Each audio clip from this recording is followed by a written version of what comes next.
Praise the Lord. मेरा नाम John Stevenson. आप लोगों के लिए एक और सुसमाचार लेके आया हूँ। परमेश्वर की दया और करुणा से आज परमेश्वर हमें वो भविष्यवाणी के विषय में बता रहा है जो प्रभु यीशु मसीह के आगमन से पूर्व होना अनिवार्य है। वो भविष्यवाणी ऐसी है, यदि वो भविष्यवाणी नहीं हुई पूरी तो प्रभु यीशु मसीह का आगमन और लेट होगा और देरी होगी उसके आगमन में, क्योंकि वो भविष्यवाणी परमेश्वर ने खुद यशायाह भविष्यवक्ता के द्वारा कही गई थी। उस भविष्यवाणी का पूरा होना बहुत जरूरी। इस चीज को पौलुस दोबारा समझाता है अपने शब्दों में। हम देखेंगे रोमियो और उसका 11वां अध्याय और 25-26 दो आयतें पढ़ते हैं। इसके अंदर क्या लिखा है? हे भाइयों, कहीं ऐसा ना हो कि तुम अपने आप को बुद्धिमान समझ लो। इसीलिए मैं नहीं चाहता कि तुम इस भेद से अनजान रहो कि जब तक अन्य जातियां पूरी रीति से प्रवेश ना कर लें तब तक इस्राएल का एक भाग ऐसा कठोर रहेगा और इस रीति से सारा इस्राएल उद्धार पाएगा। जैसा लिखा है, छुड़ाने वाला सियोन से आएगा और अभक्त को याकूब से दूर करेगा। आमीन। यशायाह के अंदर पहले ही प्रभु यीशु मसीह के आगमन से 700 पहले ही भविष्यवाणी हो गई थी कि याकूब के वंश में अभक्त नहीं रहेगा। और आज यदि हम देखें इसराइल की परिस्थिति, तो इसराइल के अंदर आज प्रभु यीशु मसीह को मानने वाले सिर्फ 2% है। इसको और साधारण तरह से बताऊं मैं आपको, तो 100 में से सिर्फ 2 लोग प्रभु यीशु मसीह को मानते हैं। बाकी 98 लोग, 98 लोग आज भी उसी रूढ़िवादी व्यवस्था के अनुसार अपने जीवन को चला रहे हैं।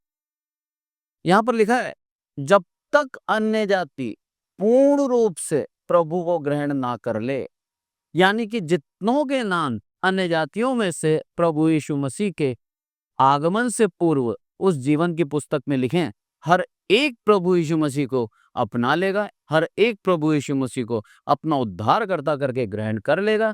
जब पूर्ण रूप से अन्य जातियों में से चुन लिया जाएगा, तब परमेश्वर का वचन यह कह रहा है कि इसराइल को भी, जो कि मैंने चुना था, उस इसराइल को भी अप्रिय नहीं जाना है मैंने, उस इसराइल को भी पूर्ण रूप से आशीषित करूंगा और हर एक इसराइली को परमेश्वर के राज्य का वारिस ठहराऊंगा। ये भविष्यवाणी को यदि हम यशायाह में पढ़ें तो उसके अंदर इसी चीज को बहुत ही और अच्छी तरह से लिखा है। यशायाह 59 और उसका 20, उसमें क्या लिखा है? याकूब में जो अपराध से मन फिराते हैं उनके लिए सियोन से एक छुड़ाने वाला आएगा, यहोवा की ये वाणी है। परमेश्वर खुद कह रहा है, यशायाह बोल रहा है, और जो परमेश्वर ने मुझे कहा वही चीज मैंने आपको कह दी और पूरे इस्राएलियों को कह रहा है। ये बस सियोन से एक छुड़ाने वाला आएगा और वो क्या करेगा? याकूब में से अपराध को हटा देगा। लिखा है यहाँ पर, अपराध से मन फिराते हैं उन लोगों के लिए परमेश्वर का वो पुत्र प्रभु यीशु मसीह आएगा। और ये चीज हमने देखा प्रभु यीशु मसीह के प्रथम आगमन में। पर प्रथम आगमन और द्वितीय आगमन के मध्य में इसराइलियों का मन फिराना बहुत जरूरी है। प्रभु यीशु मसीह का ये वचन पौलुस के द्वारा हमें समझाता है कि इसराइलियों को अप्रिय नहीं जाना है। उनके हट करने से, उनके परमेश्वर से दूर होने पर हमारे लिए एक उद्धार का कारण हो गया। उन्होंने जब परमेश्वर को नहीं माना, तब परमेश्वर की दया अन्य जाति पे हो गई और उस कारण से आज हम सब जितने भी इसराइली नहीं हैं वो अन्य जाति कहलाते हैं। और उन्हीं अन्य जातियों में से प्रभु ने लोगों को चुना और आज वो मसीह और विश्वासी, वो एक मसीह और एक विश्वासी कहलाता है।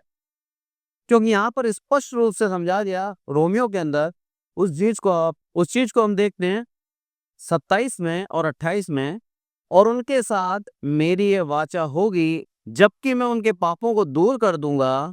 सुसमाचार के भाव से तो तुम्हारे लिए वे परमेश्वर के बैरी हैं, परंतु चुन लिए जाने के भाव से वह बाप दादों के कारण प्यारे हैं। इस पौलुस की भी जो हत्या हुई, इसका भी जो सर कटाया गया, वो यहूदियों ने कटाया।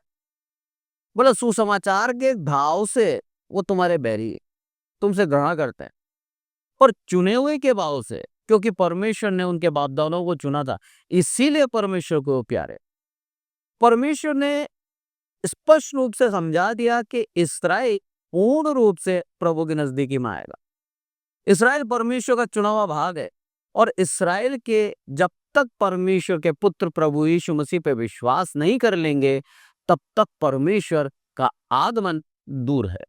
और आज इसराइल के अंदर जागृति जाग रही।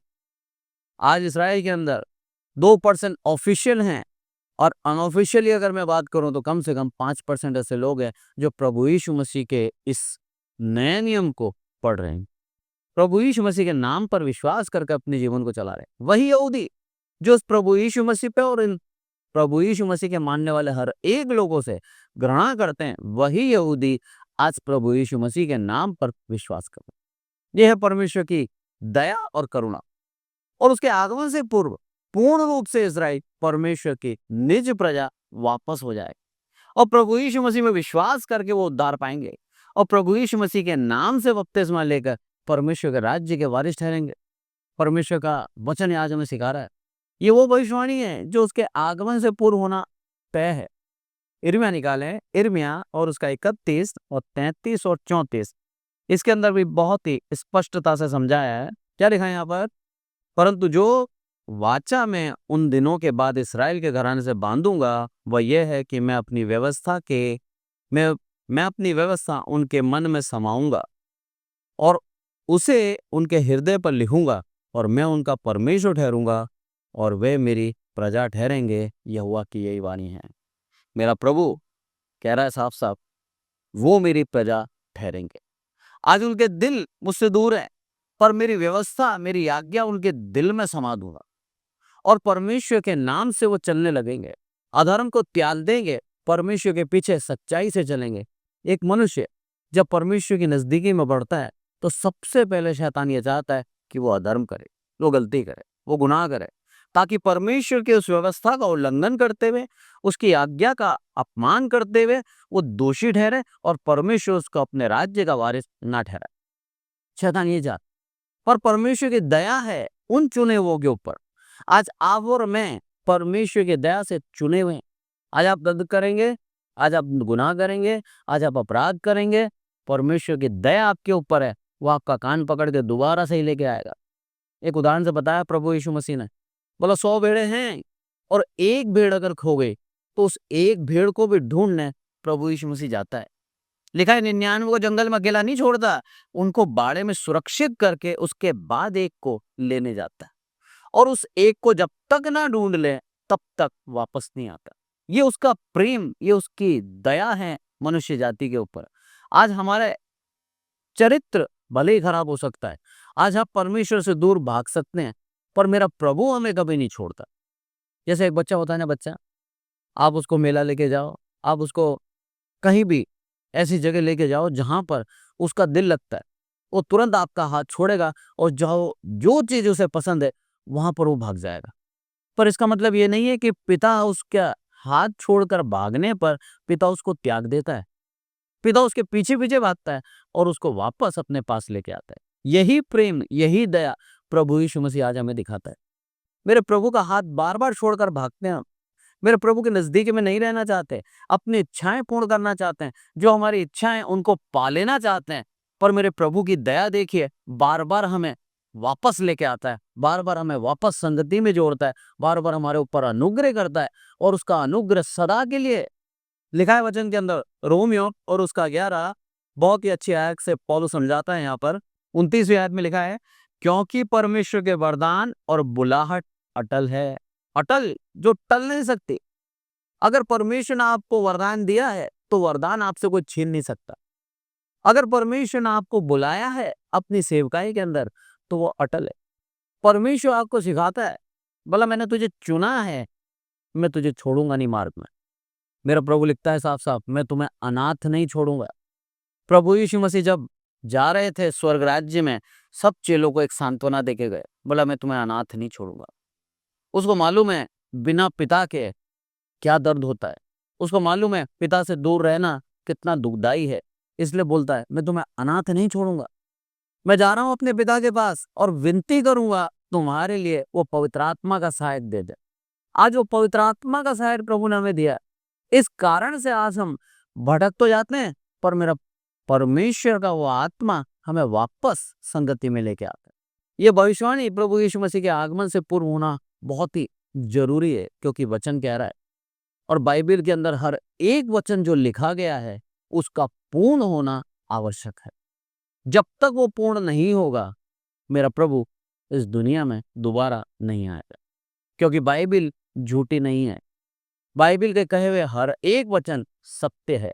ये पवित्र आत्मा से लिखा गया है, परमेश्वर ने खुद कहा है, और परमेश्वर कह के बदलता नहीं है। इस चीज को हम समझें। कई लोग सोचते हैं परमेश्वर इतना महान है, परमेश्वर इतना बड़ा है कि वो अपने कहे हुए को भी बदल सकता है। नहीं बदलता। अगर परमेश्वर अपने कहे हुए को बदल देगा तो वो परमेश्वर कहाँ ठहरा? वो एक मनुष्य हो गया, क्योंकि मनुष्य ही कह के बदलता है। बाइबल कहती है भला परमेश्वर मनुष्य नहीं जो कह के बदल जाए, वो परमेश्वर है। आज परमेश्वर की उस गंभीरता को जाने, मेरे प्रभु यीशु मसीह की उस महानता को जाने, और मेरे प्रभु यीशु मसीह की उस दया के कारण जो उसने हम पर करी, हम उसके साथ जुड़े रहे, क्योंकि वो चाहता है कि हम प्रभु यीशु मसीह के नाम पर विश्वास करके उस उद्धार को पाले, जो उद्धार सिर्फ और सिर्फ उसने इसराइलियों को रखा था, पर उसकी दया से आज अन्य जातियों के ऊपर है। उन इसराइलियों का प्रिय जाना ताकि हमें प्रिय जाने, पर इसका मतलब ये नहीं कि उनको सदा के लिए प्रिय जाना। उसके लिखा है उसकी बुलाहट सदा की है, यानी कि उनके बाप दादाओं को जो चुना था, अब्राहम को जो चुना था, इसहाक को चुना था, याकूब से जो इसराइली बनाया, वो पूरे याकूब से जो प्रेम था, उस कारण से इस याकूब के संतानों को भी स्वर्ग राज्य जाने का मौका देगा प्रभु। उनको भी विरासत में वो स्वर्ग राज्य देगा। आज के वचन से प्रभु हमें यही सिखाता है, हम किसी को अप्रिय न जाने।